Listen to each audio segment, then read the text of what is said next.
কখনো স্বাধীনতা বিরোধী বলে গালি দিয়েছে, কখনো জঙ্গিবাদের অপবাদ দিয়ে সেই দেশপ্রেমিক শক্তিকে দাবায় রাখবার চেষ্টা করেছে। করতে করতে আমরা দেখেছি যখন 2024 সালের গণ অভ্যুত্থান গণবিপ্লবের পরিবেশ তৈরি হলো,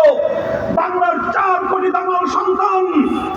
একটি বৈষম্য বিরোধী বাংলাদেশ গড়বার জন্য মেধার ভিত্তিতে যোগ্য নেতৃত্ব গড়ে তুলবার জন্য তারা যখন রাজপথে নামলো, তখন তাদেরকে এই পাকশালী শেখ হাসিনা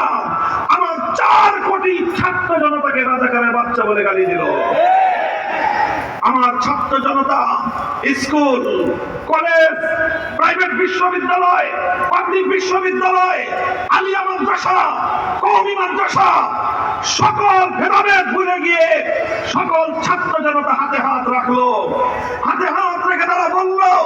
দেশের কথা বললে যদি রাজাকার হতে হয়, বৈষম্যের বিরুদ্ধে স্লোগান তুললে যদি রাজাকার হতে হয়, যদি দেশকে মেধার ভিত্তিতে গড়ার যৌক্তিক দাবি উত্থাপন করলে যদি রাজাকার হতে হয়, ভারতীয় আধিপত্যবাদের বিরুদ্ধে স্লোগান তুললে যদি রাজাকার হতে হয়, দেশটাকে স্বকীয় নিজের পায়ে দাঁড় করাবার জন্য রাজপথে দেশপ্রেমিক আন্দোলন করলে যদি রাজাকার হতে হয়, প্রত্যেকটি শিক্ষাঙ্গনে আওয়াজ উঠলো, আমাদের ছেলেমেয়েরা স্লোগান তুললো, আমি কে তুমি কে।